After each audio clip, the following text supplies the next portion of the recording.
Ils ont assommé la nouvelle sans hésitation. Pas d'avertissement, pas de pitié, juste 2 coups dans l'obscurité. Et elle s'est effondrée lourdement. Les instructeurs ont ri, ont appelé ça une leçon, et ont mis ça sur le compte de la préparation au combat. Parce que pour eux, elle n'était qu'une observatrice de plus avec trop d'autorisation. Pas de trident sur sa poitrine, pas de réputation dans la pièce, juste un visage calme avec un badge bien rangé, et personne pour demander d'où elle venait. Mais ce qu'ils ignoraient, c'est que la fille qu'ils avaient mise au tapis, elle était une Navy SEAL, et elle n'était pas inconsciente. Elle attendait. Elle attendait le moment de se réveiller, de remonter sur le tapis et de mettre fin au combat en quelques secondes. Maintenant, avant de vous montrer la prise d'étranglement exacte qui a effacé ce sourire suffisant de leur visage et la phrase qu'elle a prononcée qui a figé toute la salle de sport, laissez un commentaire pour nous dire d'où vous regardez cette vidéo. Appuyez sur s'abonner avec la cloche activée et préparez-vous, car cette fois, la nouvelle n'était pas une débutante. Elle était entraînée. Le vent soufflant du Pacifique portait toujours un certain poids. Pas bruyant, pas violent, juste constant. À l'extrémité ouest de l'installation navale, enfermée derrière le périmètre de barbelés et les conteneurs rouillés, les vagues s'écrasaient contre la digue. Ici, sur le pont de combat, il n'y avait pas de place pour l'errance. Le lieutenant-commandant Ariakin descendit du camion de transport au ralenti, sans cérémonie. Personne ne l'accueillit. Ses bottes atterrirent proprement sur l'asphalte. Sac en bandoulière sur l'épaule. Uniforme beige. Pas de bande patronymique. Pas d'insigne visible. Juste un badge à clip ordinaire. Observatrice, rotation interarmée. Derrière les vitres teintées du camion, un jeune marine enrôlé la regarda marcher vers la porte. « Tu penses qu'elle est de l'administration » murmura-t-il. « Probablement du contrôle d'audit » répondit son pote. Une autre officier à presse-papier. Elle ne portait pas de presse-papier. Passé le poste de contrôle, des bruits métalliques résonnaient. Des kettlebells claquant sur le béton, des tapis de combat remis en place. Le sel restait épais dans l'air, se mélangeant à l'huile de moteur et au gravier cuit par le soleil. Derrière l'annexe d'approvisionnement, le sergent Baker s'appuyait contre des caisses de munitions. C'est elle? Le caporal Rude plissa les yeux à travers la brume. Webb Keane. Placement comportemental du commandement des opérations conjointes. Aucun dossier dans le système. On dirait une remplaçante. Baker renifla. Elle a ce regard du genre « ne me touchez pas ». Elle est probablement là pour écrire un rapport. Elle est un rapport. Les deux gloussèrent alors qu'elle passait. Son pas n'était pas pressé, la tête droite. Elle ne les regarda pas, mais d'une manière ou d'une autre, elle enregistrait tout. Ses yeux parcouraient l'espacement des tapis, les verrous de l'armurerie, le gare à la porte qui salua 2 temps trop tard. Elle ne dit rien, mais elle nota tout. Le tableau des opérations près de la tour de guet listait les rôles assignés. Son nom était affiché près du bas, défilant numériquement en grise institutionnelle, Keane. Rotation observateur. Pas de fanfare. Pas de bienvenue, juste un nom sur un tableau. Elle expira une fois, ajusta la sangle de son épaule et entra dans le complexe. Juste une autre femme calme avec un laissez-passer.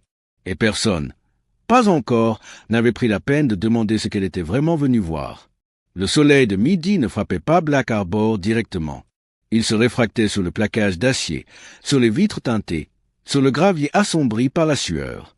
Le groupe de réponse rapproché s'était assemblé sans délai. Uniforme mixte, marine, navy, quelques contractuels en tenue de sport réglementaire. Pas de grade visible sur le tapis. Juste des numéros sur les gilets et des initiales scotchées. C'est comme ça que Baker dirigeait ses équipes d'entraînement. L'anonymat engendrait la hiérarchie. La vraie hiérarchie à ses yeux. Pas celle cousue sur l'école. Très bien, aboya-t-il en lançant une paire de gants à l'un des recrues. Lutte d'1 minute. Prenez les jambes ou tenez la position supérieure. Pas de tape d'abandon, juste des immobilisations. Arya se tenait au bord du ring, ajustant ses bandes au poignet. Gants noirs fins, non renforcés. Équipement standard. Baker se tourna vers elle, un demi-sourire retroussant une joue. Vous comptez nous tuer à coups de machine à écrire, commandant? Quelques ricanements éclatèrent. Elle leva les yeux. Je compte rester sur mes pieds, dit-elle.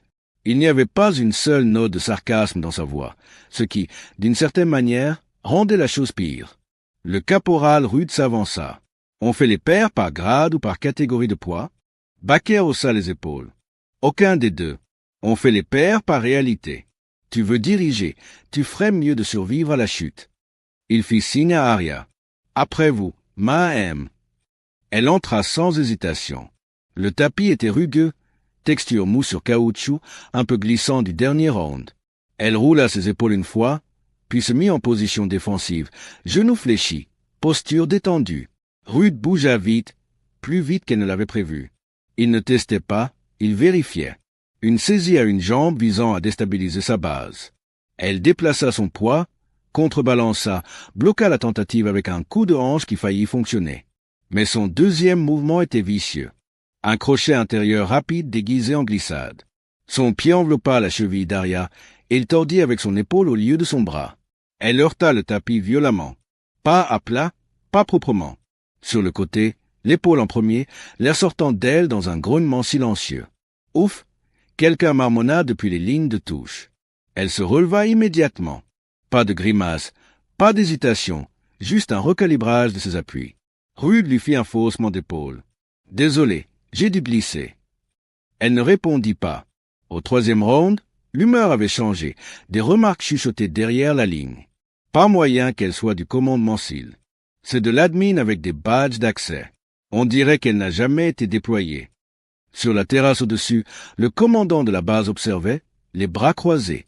Il griffonna quelque chose sur un presse-papier et le tendit à l'assistant à côté de lui. 5 secondes plus tard, ses métriques de performance furent mises à jour dans le fichier maître.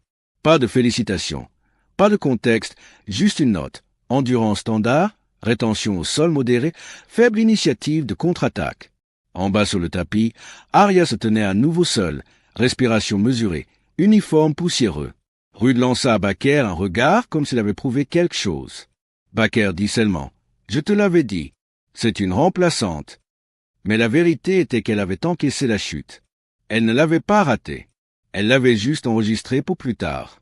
Le soir venu, les ombres sur Black Harbor s'étiraient, longues et fines. La plupart du bruit de la journée s'était estompé. Juste le bourdonnement inactif des générateurs et le sifflement lointain des vagues. À l'intérieur du mess, les lumières fluorescentes grésillaient tandis que les plateaux s'entrechoquaient. La nourriture était standard, protéines trop salées, amidon réhydraté et quelque chose de vert que personne ne touchait. À la table du fond, le sergent Baker tenait audience comme il le faisait toujours. Bottes allongées, cuillère dans une main, opinion dans l'autre. « Vous avez vu sa tête quand Rude l'a fait tomber » dit-il, sans chuchoter. « J'ai vu des bleus mieux se tenir en tombant d'une chaise de bureau. » Quelques rires suivirent. Le caporal Rude eut un sourire narquois et piqua son poulet. Elle n'a même pas protesté, elle est juste restée là comme si c'était une revue de politique interne. C'est parce que c'en est une, ajouta quelqu'un. Elle est probablement là pour écrire un mémo sur le comportement. Bien, dit Baker, je vais lui donner quelque chose qui vaut la peine d'être écrit. Il n'avait pas besoin de clarifier. Tout le monde comprenait. Elle a un pied dans le monde de la paperasse, continua Baker. Et quelqu'un doit lui rappeler ce que ça fait d'être au sol. Il se pencha en avant, la voix baissant juste assez pour attirer les autres plus près. Je fais ça depuis 17 ans. J'ai vu toutes les saveurs de leadership qui nous envoient ici. Ceux qui durent, ils le gagnent dans la boue d'abord, pas dans une salle de briefing des opérations conjointes. Un des instructeurs de la Delta hocha la tête. Elle n'a même pas été sur le terrain, autant qu'on sache. Exactement, dit Baker. Alors, on la teste. Pas pour la briser, juste pour voir s'il y a quelque chose sous cet uniforme qui mérite le respect. Il jeta un coup d'œil vers la fenêtre où Arya était assise quelques instants auparavant. Vide maintenant. Ce soir, temps de tapis non officiel. Juste nous. Pas de caméra après 21 heures. Règle de contact standard. Rude hésita. Et si elle porte plainte? Baker haussa les épaules. Elle ne le fera pas. Les gens comme ça ne veulent pas l'attention. Ils se couchent en silence ou ils partent. Dans les deux cas, on a fait notre boulot. Une autre tournée de ricanement. L'un des instructeurs juniors marmonna quelque chose à propos de la physique du combat. Baker tapa sa cuillère sur le plateau comme un marteau de juge. Exactement. La physique. La masse l'emporte sur le mythe. De l'autre côté de la pièce, Arya était assise seule près de la fenêtre. Son plateau à peine touché. Elle n'avait pas regardé une seule fois, mais sa tête était légèrement inclinée. Sa posture détendue, le genre qui ne vient que lorsqu'on est conscient de chaque mot prononcé dans la pièce. Elle ramassa son plateau et sortit sans un bruit. Dehors, L'air s'était refroidi, odeur de sel et d'asphalte. Elle passa devant l'annexe d'approvisionnement vers l'aile des casernes et se glissa à l'intérieur de la salle de communication partagée du personnel. C'était vide. Elle ferma la porte derrière elle, entra son code d'accès sur la console murale et activa la liaison sécurisée. Le visage sur l'écran était pixelisé par le décalage de connexion. Un agent de liaison des opérations conjointes en tenue civile, casque sur la tête, yeux concentrés. « Progrès » demanda-t-il. « Prévisible » dit Aria. Le comportement correspond au dossier d'avertissement. Engagement confirmé prévu en non officiel ce soir. Il se pencha légèrement en avant. « Avez-vous besoin d'une dérogation au protocole ?»« Non, » répondit-elle. « Laissez-les faire leur test. » Une pause passa entre eux. Le genre où l'autorité n'était pas dite, juste comprise. Puis l'écran s'éteignit. Aria se détourna, dézippa la petite poche de son sac et sortit ses bandes de combat. Pas le genre en cuir souple, mais de qualité réglementaire, couture renforcée, bout des doigts exposés. Elle les enroula lentement autour de ses jointures, serrant fort. Pas de flexion, pas de frime, juste de la préparation. Puis elle délaça ses bottes, les relaqua 2 fois, et se tint devant le miroir. Son reflet semblait stable, distant, concentré. Sa voix était à peine audible dans la pièce vide. Voyons ce que ça fait quand la physique riposte. La salle de sport après les heures de service n'était pas silencieuse, juste immobile. Les échos restaient plus longtemps. Chaque déplacement de poids, chaque frottement de bottes, chaque respiration traversait l'espace caverneux comme si quelqu'un l'attendait. Au-dessus des tapis, une seule ligne de plafonnier bourdonnait. La moitié des ampoules étaient grillées. La lueur qu'elles projetaient ressemblait à un éclairage d'interrogatoire. Trop net pour être chaud, trop faible pour être sûr. Le lieutenant-commandant Ariakin franchit l'entrée latérale sans un mot. Pas d'annonce, pas d'hésitation, juste un sac en bandoulière et des gants déjà serrés. Le sergent Baker et le caporal Rude se tenaient près du tapis du fond avec 2 autres instructeurs de la rotation Delta, tous 2 solides, souriants, arrogants. L'un rebondissait légèrement sur ses talons comme s'il s'échauffait. L'autre faisait craquer ses jointures avec une intention théâtrale. Rude la scanna du regard. « Je ne pensais pas que vous viendriez. »« J'étais curieuse, » dit-elle simplement, « de voir à quel point vous comptez sur des chances inégales. » Baker gloussa. « Ce n'est pas une question de chance. C'est une question de gravité. C'est ce que les gens comme vous oublient. » Il lui lança un protège-dents scellé dans un emballage. « Vous voulez faire ça proprement? Allez-y. » Elle ne le prit pas. Au lieu de cela, elle monta sur le tapis, se tenant droite, pieds plantés. Règle de contact. Corps entier, répondit Rude. Pas de frappe au-dessus de la clavicule, pas d'attaque par derrière. Bien sûr, ajouta Baker en souriant. Nous sommes des professionnels.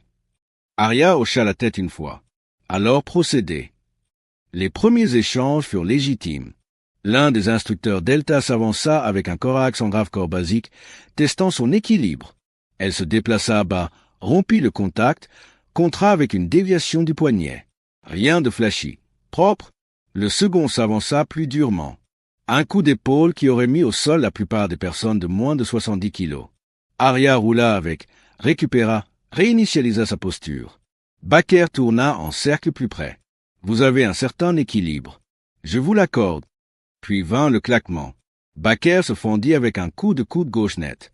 Serré, rapide, ne faisant partie d'aucun mouvement convenu. Il toucha sa tempe sur l'angle juste au-dessus de l'œil.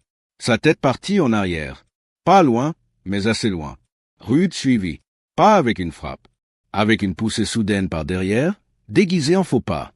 Son avant-bras connecta avec le côté de sa mâchoire alors qu'elle se tournait pour se stabiliser. Celle-là la fait tomber. Elle heurta le tapis violemment.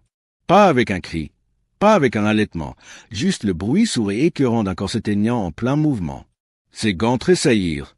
Une botte gratta doucement contre le sol. Puis rien. Pendant 2 secondes entières, les hommes restèrent figés. L'un des instructeurs marmonna. Elle est tombée trop vite. Elle respire? Rude s'agenouilla près d'elle. Ouais, le pouls est stable. Baker s'accroupit et vérifia ses yeux. KO, coup net. Pas net, claqua Rude. Ce coude ne faisait pas partie du jeu. Baker se leva. Ça n'a pas d'importance. Elle est entrée sur le ring. Elle connaissait les risques. Ils la traînèrent doucement, presque avec précaution, hors du tapis, la posèrent sur le lit médical contre le mur. Personne n'appela l'unité médicale.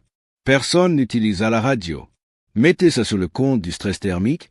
Marmonna l'un. A glissé. Dit un autre. Surmenage. Elle n'a même pas enregistré d'heures d'entraînement aujourd'hui. Baker la regarda longuement. Ça ne sort pas d'ici. Les autres hochèrent la tête, unanimes. Mais alors qu'ils se tournaient pour partir, aucun d'eux ne vit ses doigts bouger. Pas de halètement dramatique, pas de redressement soudain, juste la plus subtile prise de respiration, contrôlée, mesurée. Et puis ses yeux, encore en grande partie fermés, papillonnèrent une fois, puis encore. Aria Keane se réveillait. L'air sentait le vinyle et la vieille sueur. C'était la première chose qu'elle enregistra. La seconde était le bourdonnement, bas et mécanique, du ventilateur au plafond. Le lieutenant-commandant Aria Keane ouvrit les yeux. Pas de tressaillement, juste de la lumière. Son corps lui faisait mal, une pression sourde, un bleu se formant, la mâchoire serrée, la tempe palpitante. 4 secondes d'inspiration. Retenue. 6 secondes d'expiration. Son pouce régula en moins de 30 secondes. La pièce était vide. Il n'avait pris la peine de poster personne, juste elle, sur le lit de camp de la salle de sport avec l'écho des pas disparus depuis longtemps. Elle s'assit lentement, vision stable, membres solides. Elle se tourna vers le miroir boulonné au mur. Elle était là, une marque enflée sur sa tempe, virant déjà au violet. Sa lèvre inférieure fendue proprement au coin. Elle se pencha en avant, non pas pour étudier les blessures, mais l'expression derrière elle. Neutre, calme, toujours là.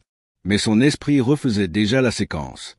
Le coude de Baker, bras avant, angle ascendant, coup bas classique déguisé en glissade. La poussée de Rude par derrière, timing coordonné, pas un accident. Le troisième en m'encerclant à gauche pendant qu'elle était au sol. Comportement de meute classique, suppression en 3 points. Elle avait vu ça à Fallujah, vu ça à Kandahar. Sauf que ces hommes étaient des insurgés, et ceux-ci étaient censés être des professionnels. Elle contracta sa mâchoire une fois. La douleur piqua vivement puis s'atténua. Tolérable. Ses doigts descendirent vers le sol, tâtant sous le lit de camp. Son sac avait été renversé sur le côté. Elle le tira vers elle. À l'intérieur, caché sous les gants de rechange et le t-shirt d'uniforme, se trouvait un petit écusson plié, son identifiant réglementaire, celui que l'officier administratif lui avait dit d'enlever pour des raisons d'observation non perturbatrices. Elle le retourna, le nom cousu en fil noir. En dessous, l'emblème que la plupart de ces hommes n'avaient pas vu en personne. Navspekwa Gruptu, un aigle argenté aux ailes déployées sur un trident croisé. Pas un symbole qu'on arbore pour frimer, juste un qu'on porte. Elle clipsa l'écusson derrière son badge nominatif où il ne se verrait pas à moins que quelqu'un ne soulève la couche. Puis elle se leva, la colonne vertébrale droite. Sa démarche ne boitait pas. Chaque articulation lui obéissait sans protestation. Le genre de récupération qui ne venait que de l'expérience, pas de la chance. Elle marcha une fois autour du bord du tapis. Pas de vacillement, pas de colère, juste un équilibre retrouvé. Alors qu'elle approchait de la sortie, sa voix était à peine au-dessus d'un murmure, pas destinée à être entendue par quelqu'un d'autre. Je suppose qu'on a fini de faire semblant. Puis elle ouvrit la porte et marcha, droit dans la nuit. La salle de sport n'était pas vide cette fois, mais elle était calme. 3 instructeurs, Baker, Rude et l'un des mêmes hommes Delta de la veille, se tenaient sur le tapis, gants à moitié enfilés, posture lâche, riant de quelque chose. Un 4e était assis sur le banc de musculation. Il ne s'attendait pas à un public. La porte s'ouvrit sans avertissement. Le lieutenant-commandant Aria Keane entra. Pas de sac de sport, pas d'assistant, juste la légère enflure sur sa tempe, maintenant un bleu jaunâtre pâle et une raideur dans son épaule gauche qui la faisait se tourner légèrement pour compenser. Elle ne s'arrêta pas de marcher jusqu'à atteindre le bord du tapis. Vous avez oublié d'enregistrer le rapport de blessure. Les 4 hommes se retournèrent. Baker cligna des yeux, puis afficha un lent sourire. Je ne pensais pas que vous tiendriez debout si tôt. Je n'ai jamais été couché, dit-elle. Il s'avança, faussement inquiet. Si vous êtes ici pour déposer une plainte, il y a un protocole. Ceci est le protocole, dit-elle. Son ton n'avait pas changé, mais quelque chose dans l'air, si. Le sourire narquois de Rude tomba d'une fraction. L'homme Delta à côté de lui contracta ses mains sans réfléchir. Aria monta sur le tapis. Ses bottes ne couinèrent pas. Ses mouvements étaient économiques. chaque articulation alignée, poids centré. Elle se tenait carrément. Pas encore de garde, juste une présence. Je crois que la phrase était « Continuez là où vous vous êtes arrêté ». Ces mots atterrirent sans volume, juste avec précision. Baker rit une fois, incertain. « Vous êtes sérieuse ? Je suis opérationnel, maintenant. Règles de contact. Les mêmes qu'avant, sauf que cette fois, vous les suivez. » Il y eut un silence une seconde trop long. Puis il hocha la tête. « D'accord. » Il jeta sa serviette, leva sa garde et s'avança, confiant à nouveau, la sous-estimant toujours. Son premier mouvement fut défensif. Simple redirection. Elle entra à l'intérieur de son swing droit, attrapa le bras avec une torsion du poignet et le redirigea au-delà de sa hanche. Un classique, le genre de contre qu'ils enseignaient au BUD-S, puis vous faisait répéter les yeux bandés à 2 heures du matin. Il se réinitialisa et revint plus lourdement. Une combinaison fantaisie destinée à submerger. Elle esquiva le poids avant, pivota sur son talon et avec une paume ouverte, frappa directement dans l'arête supérieure de sa clavicule. Un bruit sourd, pas fort, juste final. Baker tomba à genoux.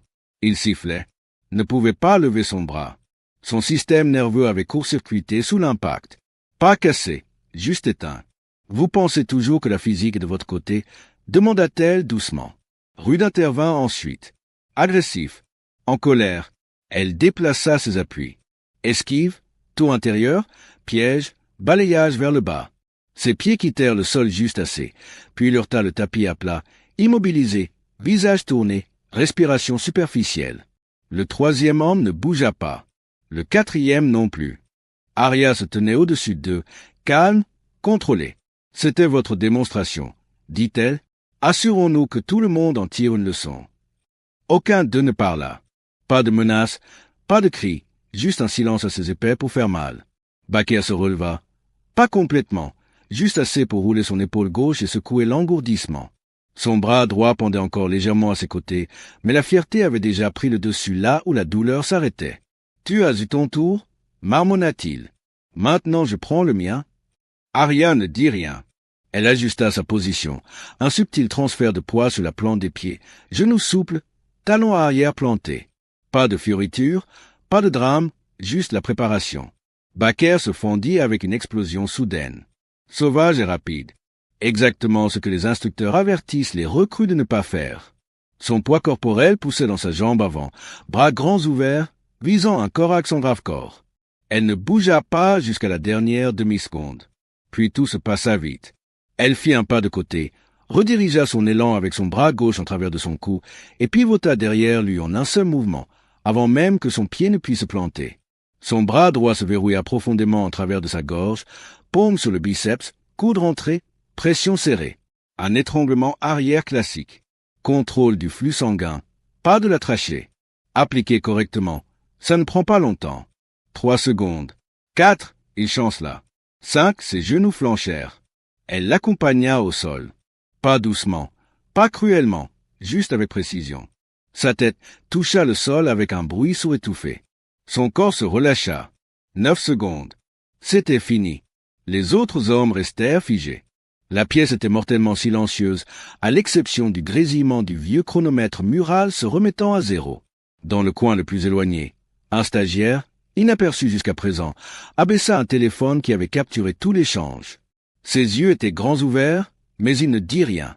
Il n'en avait pas besoin. Tout le monde dans cette salle de sport savait exactement ce qu'il venait de voir.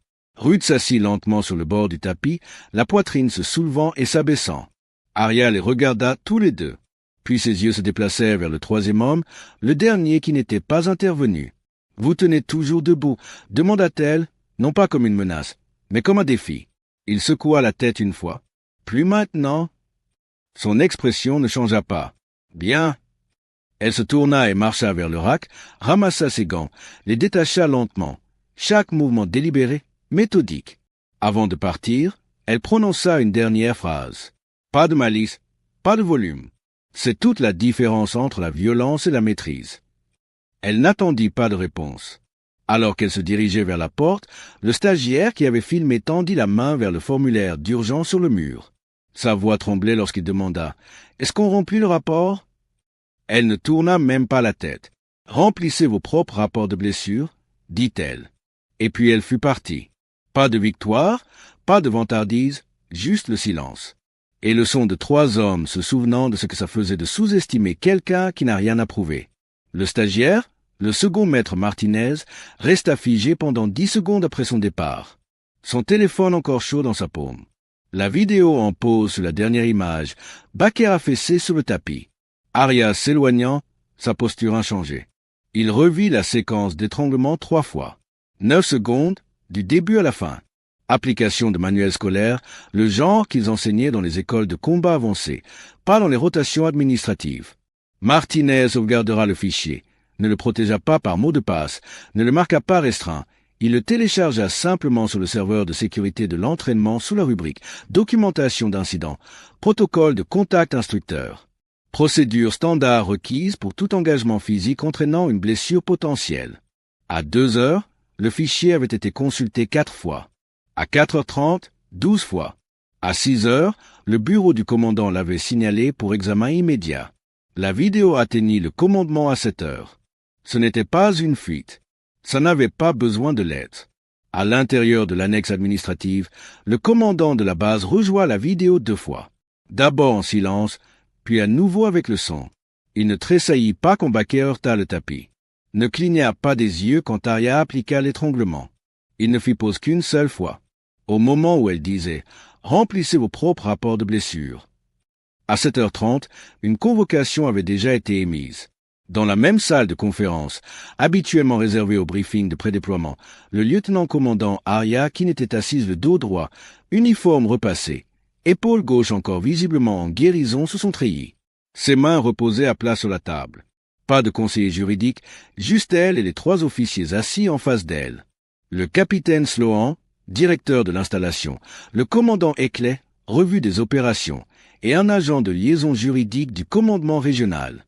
Nous avons examiné les images, dit Sloan. En totalité. Arya ne parla pas. Le commandant Eckley tapa sur un dossier.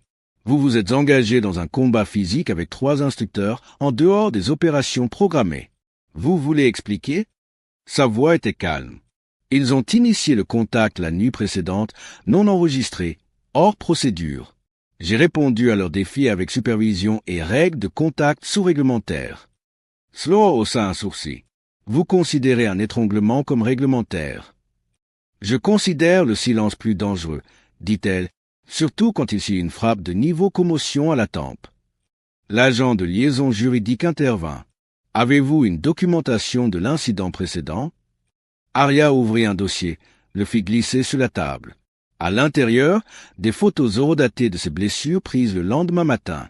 Enflure mineur, lèvres fendues documentées par le médecin de l'installation à sa demande. Pas de rapport formel, juste des entrées dans le journal quotidien. Joint à cela, une copie imprimée de la décharge de blessures que Baker avait omis de remplir. La ligne pour contact initiée par l'instructeur était laissée vide.